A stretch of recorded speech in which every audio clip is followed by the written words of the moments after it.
When I have enough good words, I can wait for that bad one to come to visit. I won't be sad at all. The young coachman shook his head and said, Brother Lingjun, there are very few people in the world who are so shrewd and know how to fix their own hearts. They all like to listen to good things. Otherwise, they are so rich that they have nothing better to do and only pick ugly things to listen to. Qin Lingjun smiled and said, You're talking about me. The young coachman smiled and said, I'm also talking about myself.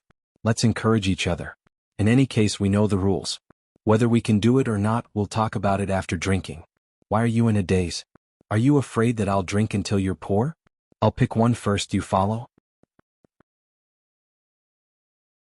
Qin Lingjun hurriedly drank a bowl with Bai. Qin Lingjun couldn't help but sigh. His mood was a little strange today. Qin Lingjun thought of that old brother of his from Mount Huanghushan for no reason and said, Bai, come visit my house in the future. I want to introduce you to a friend. He's an old Taoist with the surname Jia. He's witty and has a good tolerance for alcohol. Bai laughed and said, Fake? Is it real or fake? It's fake, right? Qin Lingjun chuckled and said, You're ignorant. But as a member of the Jianghu, it's not shameful that you don't know much about fighting. But you have to mention one. Bai hurriedly drank a bowl of wine and continued to fill it to the brim. The bowl wasn't big and couldn't hold much wine. He had to rely on the number of bowls to make up for it. In any case, a good brother wasn't a petty person. In the Jianghu, this was called face. The two of them walked out of the restaurant in a drunken stupor. Qin Lingjun weighed the money pouch and said bitterly, Bai, I don't think we can drink more than a few meals of this kind of wine. Bai nodded with a smile. That's right. There's no banquet in this world that doesn't end. Qin Lingjun burped. He was still in the attire of carrying a bamboo chest and holding a mountain walking staff. He originally wanted to follow his good brother's words and scold Bai for not knowing how to speak properly. But when he thought about how he was going to really walk on the river, he took it that this sentence was sad and couldn't refute it. After all, walking on the river was not only destined to be difficult, but there were also too many accidents. Elder brother Bai was only a martial artist of the third realm. Firstly, he might not be able to keep up with his speed of walking on the river. Secondly, it was even more unstable. What if a thunder god residence blocked the way? Bai hurriedly turned his head to look at Qin Lingjun, who had his head lowered and didn't say anything. He smiled and slapped the back of Qin Lingjun's head, causing the latter to stagger. Qin Lingjun scratched his head. What the heck? Bai hurriedly patted his stomach and said with a smile, Wine can fill one's stomach. Qin Lingjun hesitated for a long time before saying, Brother, we might really have to part ways. I have something to do that can't be delayed. If it succeeds, I will look for you to play later. We will drink good wine, drink the most expensive immortal wine. Qin Lingjun saw that Bai hurriedly smiled at him and was startled. What, after being locked up for so long, you can treat me like a girl? Bai hurriedly, don't be like this, I will give you all the gold leaves but I will keep the silver ingots? After that, I won't care where you go. Bai hurriedly laughed out loud. No need, following a good brother, I don't have to worry about food and drink. This is the business of the martial world. Qin Lingjun had already taken down his bookcase and walked to a secluded place.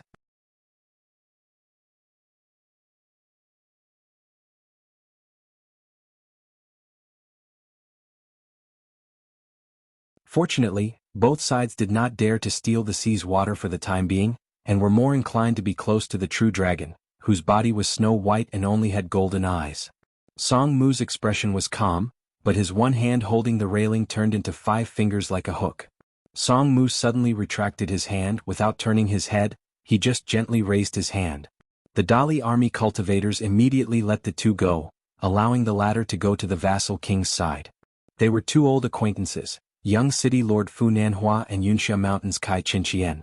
There was no need to be polite with Fu Nanhua, it was not common now, but after so many years, one lived in the old dragon city's vassal mansion in the inner city, and the other moved to the outer city. There were many opportunities for them to look at each other and reminisce.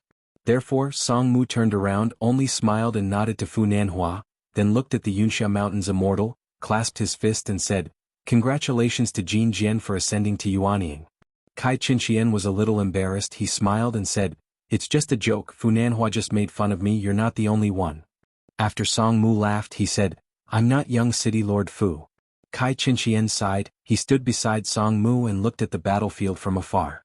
The layer of light of the old dragon city's great formation was crushed by the remaining huge waves that came ashore. Fortunately, after the impact, It dimmed a little and quickly recovered its original aura. The Song clan was really rich now. After Kai Qinxian got the opportunity of the Ascension platform, because of her sex Yunxia Mountain, she did not need to go to the battlefield to fight. Her financial and material resources could be exchanged for military achievements. After Yunxia Mountain knew that Kai Qinxian had ascended to Yuanying, the Grand Master of Law even specially looked for Kai Qinxian and asked her to promise one thing, that she would not stop him from going out to fight, but she must protect the foundation of the Great Tao. Song Mu continued to look at the battlefield in the distance. His cultivation realm was not worth mentioning, but it was a good thing he did not need to look at the bloody scene. It was too real. That was the only true dragon in the world. It was 3,000 feet long. Once the wound on its huge body was torn, it would be even bigger and more shocking.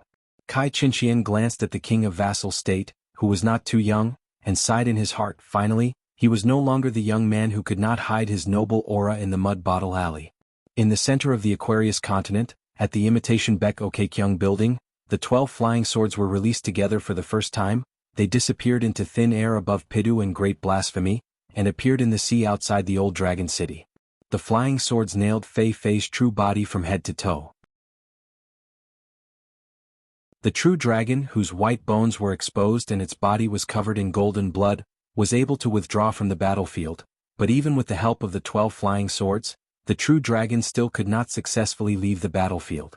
A long-armed old man who was hovering outside the battlefield, changed from a posture of holding a long stick on his shoulder to smashing the true dragon's head with the stick, hitting the true dragon's head to the bottom of the sea. Blood instantly covered the sea surface. This scene could be said to be very close to the old dragon city. Song Mu clenched his fists in his sleeves, but his face was expressionless. Several sword immortals from the northern continent helped the true dragon to hold the line.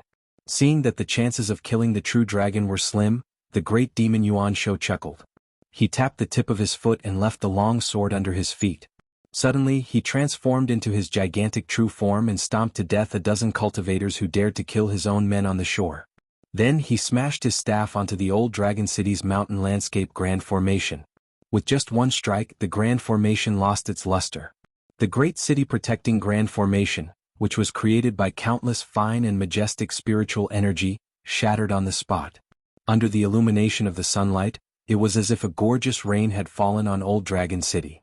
Not only did the long stick break the great array, the momentum was still huge and quickly smashed the tall building. Almost at the same time, Huang Tong and Li Kai took out their flying swords to slash at Yuan Shou's head, but the great demon slapped away one of their swords, and then grabbed the other sword and threw it far away. Fortunately, when the stick was about to land on the old dragon city, a continuous thin line appeared in the sky, and it was this small mountain range that was moved by an unknown person, that blocked the remaining half of Yuan Shou's stick's power. When the thin line broke, a mountain range in the middle of the Aquarius continent collapsed. Yuan Shou did not dare to stay on the battlefield for long, and took a few more hits from the sword immortals. He stepped on the long sword again and retreated from the battlefield. These swordsmen from the North Continent are truly despicable. Wait till I destroy 100 ancestral halls in the Aquarius continent. When I reach your hometowns, I will not use my long rod to destroy your ancestral halls, but instead I will have a good fight with your mountaintop. On the Dragon Ascension stage, a white-clothed lady who had kept her true body, curled up her body.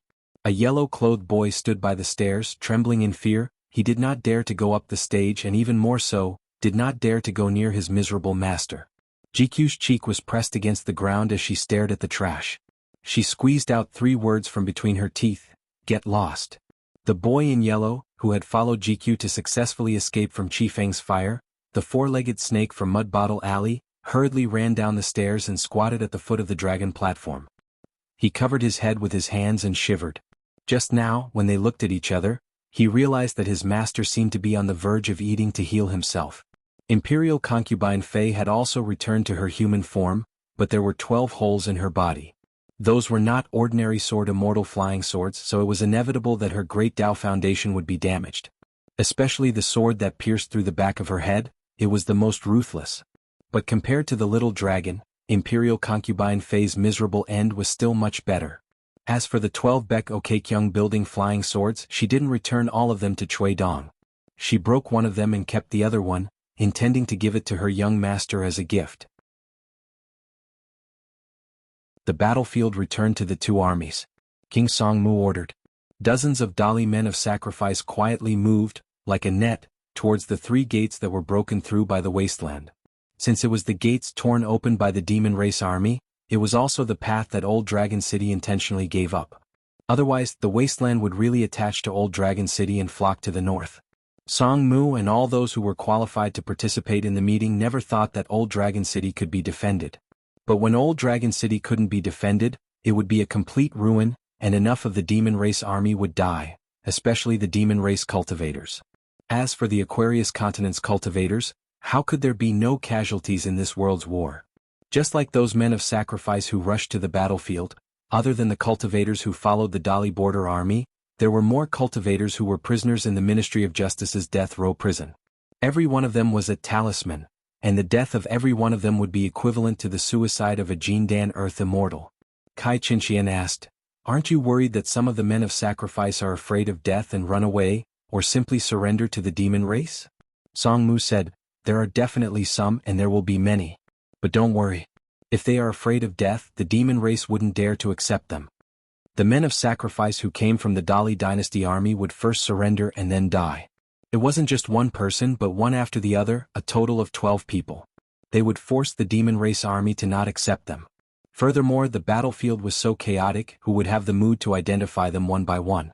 Very quickly at the front of the battlefield, near the demon race army, a large ball of light lit up.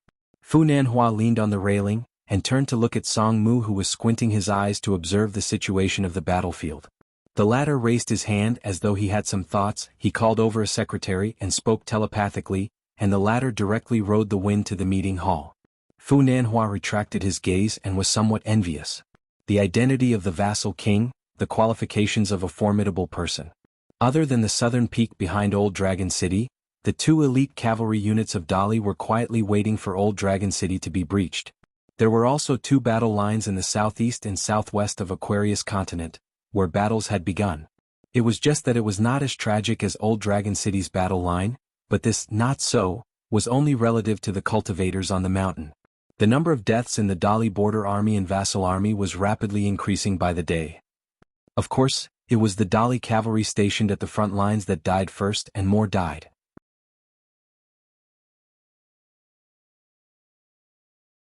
He was only 16 years old, but he was a real Dali border army soldier. The young man silently cursed in his heart. Previously he was being sarcastic, so he tolerated it. It was said that this fellow was a person who had read a few books and knew a few words. When he saw the sunset on the horizon, he said that it was like a girl he liked blushed. He even said that the moonlight was also a snob. Otherwise, why would the moonlight look better than cotton and linen clothes on a bright moon night? He spouted such nonsense that others could only half understand. "You are so King knowledgeable, but I don't see you killing more demon beasts than me. Why don't you become the Minister of Rights?" Ching smiled and said, Okay. Senior Sergeant Ma is right. The young man with the surname Ma always said that his surname was Ma, so when he was reincarnated into our Dali Iron Cavalry, it was all for the Dali Iron Cavalry. Seeing that Ching was like this, the young man did not pursue the matter. After all, Ching was now half a lieutenant. As for why it was half, he was still an outsider. Wang Ji did not stop the young man's words. He only reached out and pressed the young man's head, not allowing this little brat to continue talking nonsense and hurt the harmony. Wang Ji smiled and said, "It's just a habit. It doesn't matter. Besides, we don't even care about life and death anymore. What else is there to care about, now that we are all fellow soldiers?" Hearing this, the young man was about to speak, but the senior sergeant pressed his head harder, and he immediately shut up. According to our Dali law, all the soldiers of Dali's vassal states will be demoted by at least 3 ranks. Those who have no rank will be demoted, so they will be obedient pawns. Ching teased, "Corporal Ma, did you see Fairy Song, who looks about the same age as you? Did Fairy Song cry when I bandaged your wounds this time?" The young man's face turned red and he scolded, "You scholars are all frivolous things. How can you make fun of a little girl and call her a hero? Get up, let's spar." Ching waved his hand, I don't dare. I admit defeat." Everyone, whether they were Dali natives or not, roared with laughter. At the rear of the battlefield, the Yao family's cultivators and the Dan Cauldron sect's cultivators were the 2 deities with the highest status in the eyes of the Dali soldiers. The reason was simple. One could save lives, the other could give people a higher chance of survival. Regardless of the level of a woman, regardless of her appearance, they would sincerely call her fairy. Men would even use the word deity in their surnames. It must be known that the Dali border army had always scoffed at the deities of the Aquarius continent. Before this war that had started, no one knew if there would be a tail. Those who cultivated on the mountain did not care who you were. If you dared to be arrogant with me, do you see this Dali standard war knife? Even if I can't chop you to death, my Dali cavalry can always find someone else with a different knife. Even if you die, you won't dare to fight back. As for the little girl who was called Fairy Song by Ching Ching, she was a Yao family chi cultivator.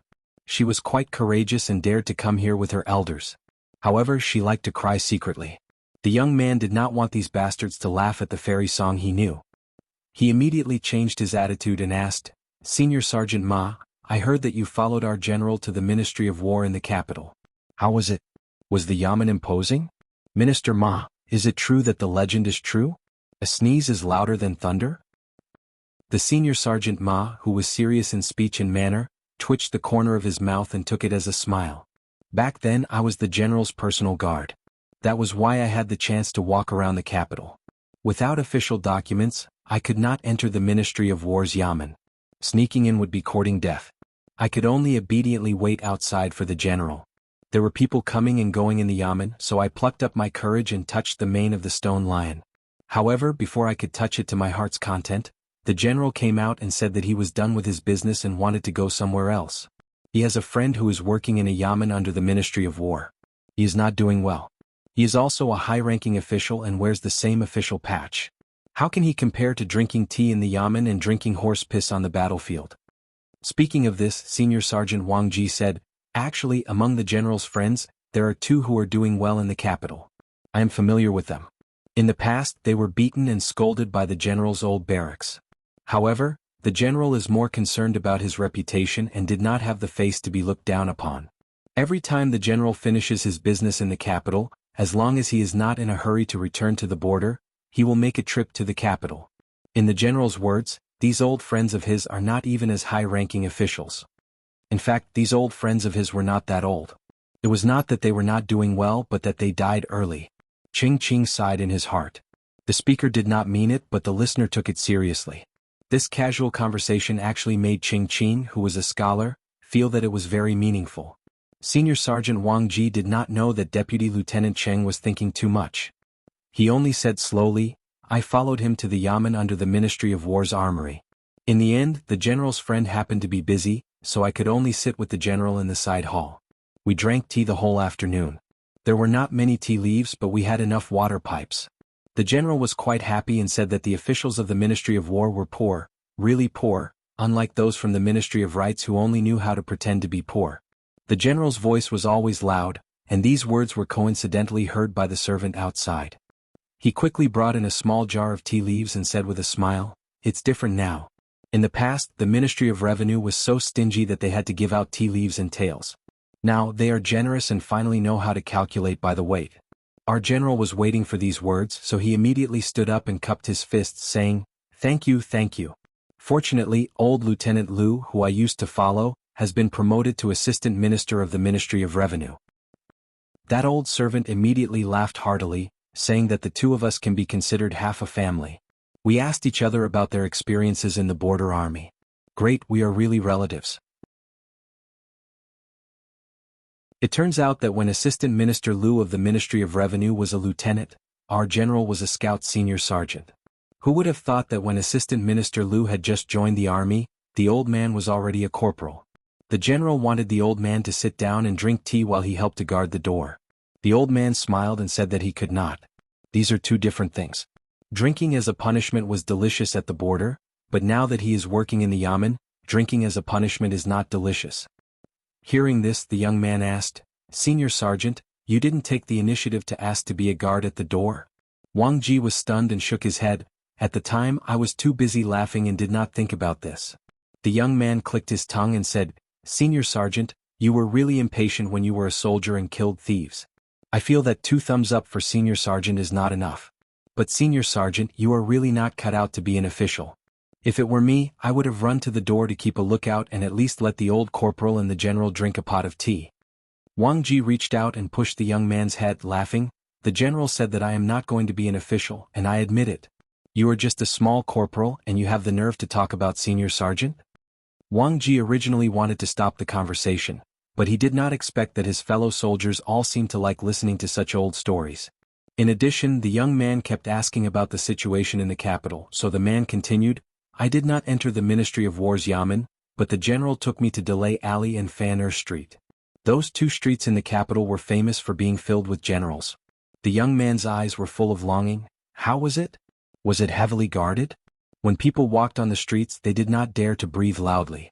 Did they have to report to the Ministry of War before even letting out a fart? Otherwise they would have to chop off their heads? At this point, the young corporal laughed to himself. This joke was quite good. It was worth it to go back and talk to his subordinates. "So what if you are old? Aren't you still a soldier under my command?" Wang Ji shook his head and said, "In the beginning I was so nervous that my hands were sweating. I was even more afraid than when I was on the battlefield. As I walked there was no difference. It was just that the trees on both sides were old. When I walked there in the summer, I walked in the shade of the trees so I did not feel hot." The corporal was embarrassed to say that when he turned his head, he saw the general's eyes were bright and full of spirit. He was not afraid at all. He walked like a dragon and a tiger, so he was not nervous. As for whether the general was forcing himself to be calm, he did not think much about it before and did not ask.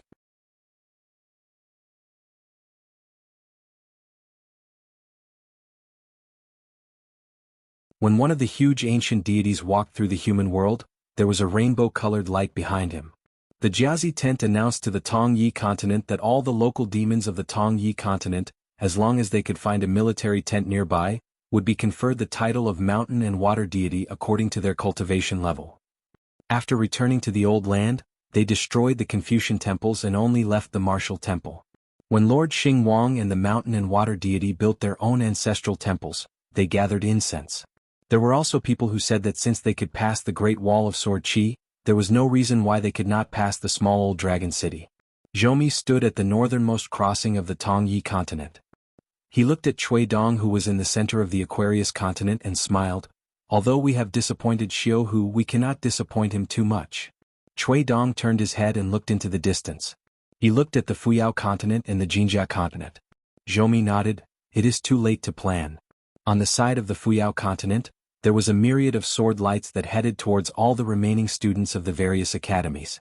The Jinjia continent had already given up half of its land, and the demon army was still advancing steadily towards the north.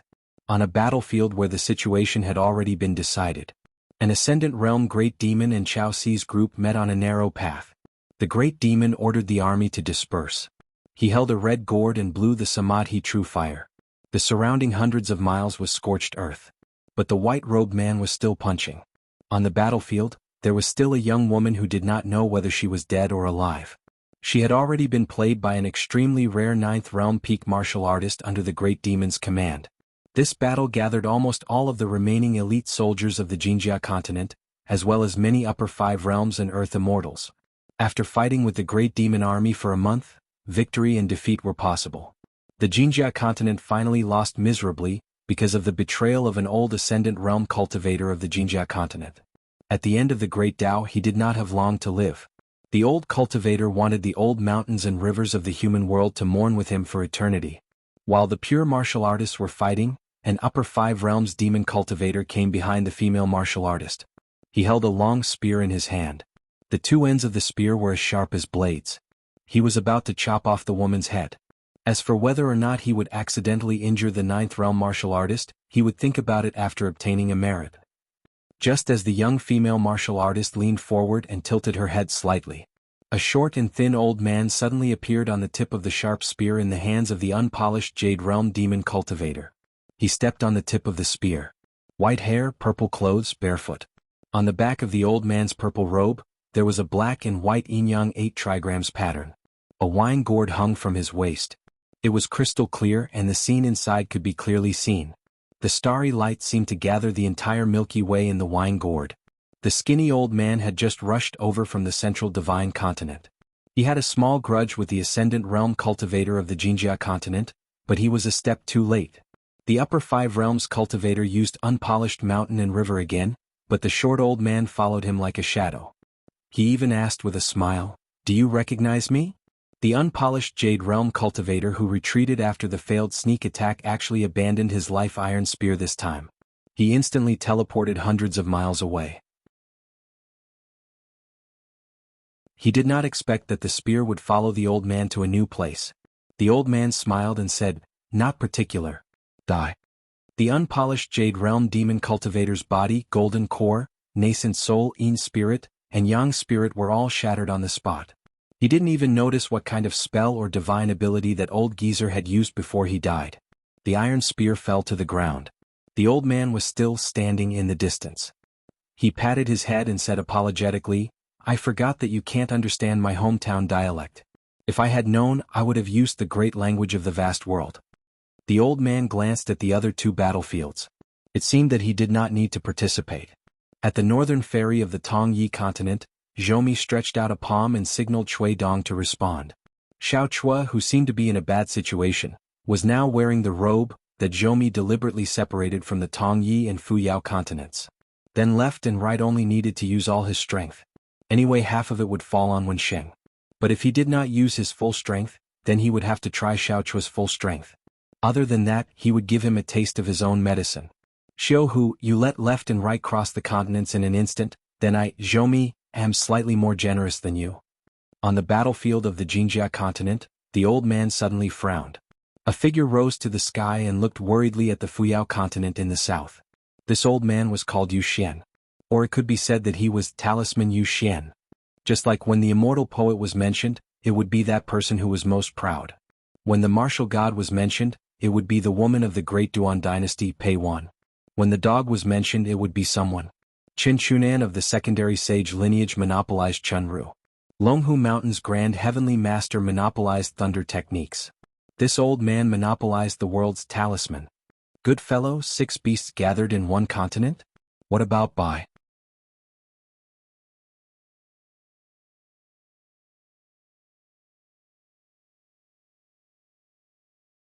As for the others, they had already received Mr. Zhou's secret order.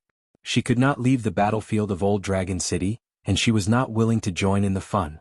After all this time, the entire Fuyao continent was used as a hunting ground, and the person they were preparing to kill was Bai Yi, who had killed a monarch-level great demon with 3 swords.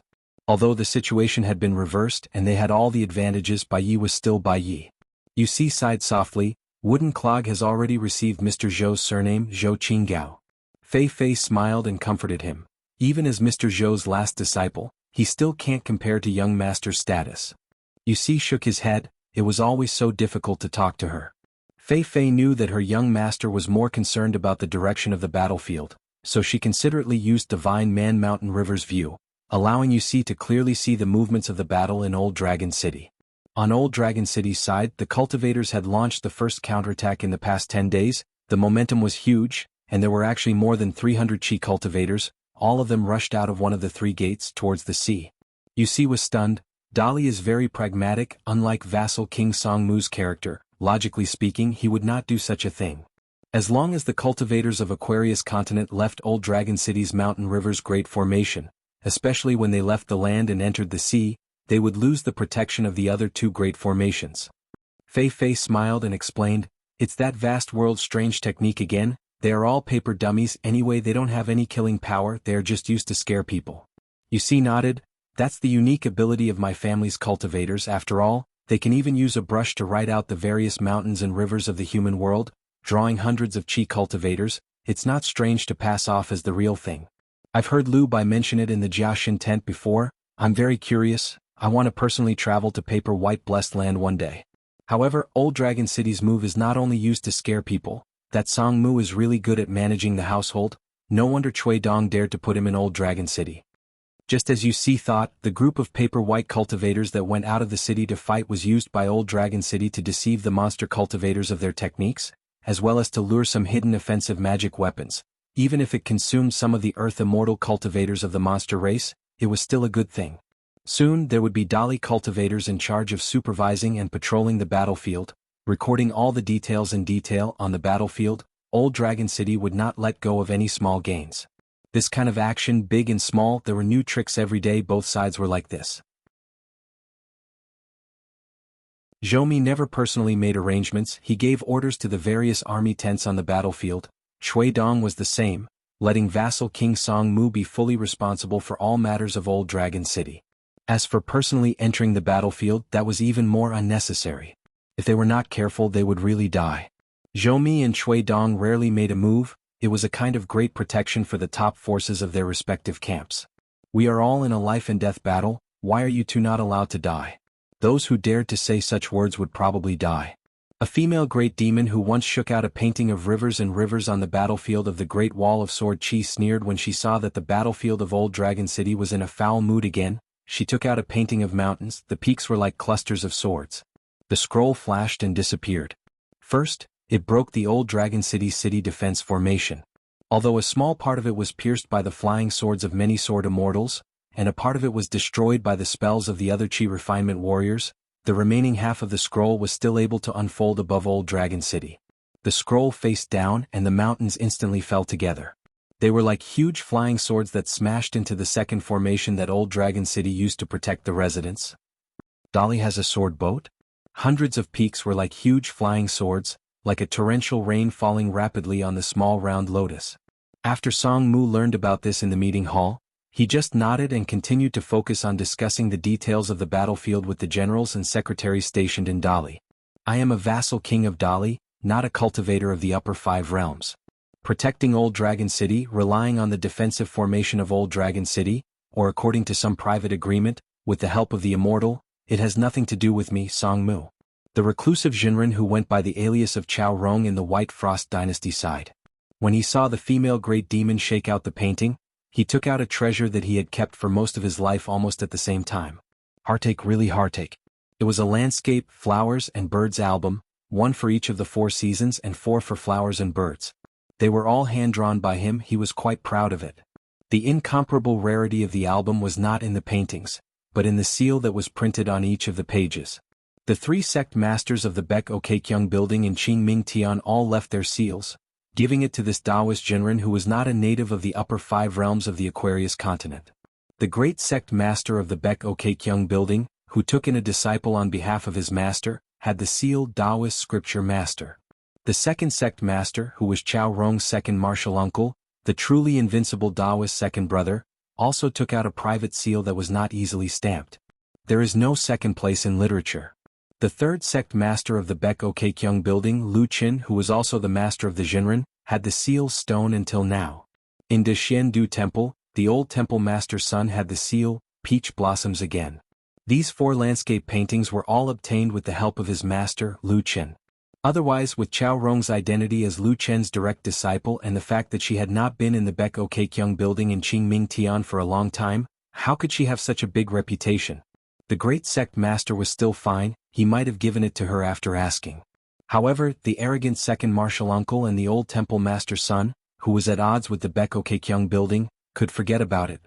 The remaining 4 paintings of flowers and birds were personally stamped by the old Jinren himself. The great celestial master of the Dragon Tiger Mountain in the Central Plains had the seal Young Phoenix. The talisman Yu Xian had the seal Amaze the world with a single brilliant feat. These 2 were the top 10 old immortals in the Central Plains. They were highly respected and had extremely high Taoist skills.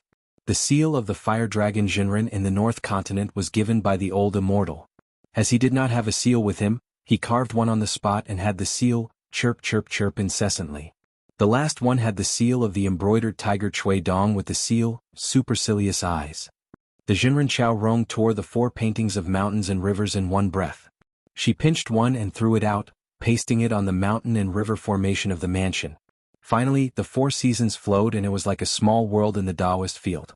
This small world was not considered small. Especially the 4 seals, the smallest of which was no bigger than a thumb and the largest of which was no bigger than a palm, suddenly enlarged. Light flowed and Taoist skills flowed. Among them, the 3 words Taoist scripture master were gentle. The 4 words of the old temple master of the De Xiandu were like peach blossoms blooming in one of the worlds. It was both real and fake. Chao Rong's master's seal stone until now had the aura of a mainstay. Especially the 8 golden words of Chao Rong's martial uncle, the second Taoist, were aggressive and incomparably sharp.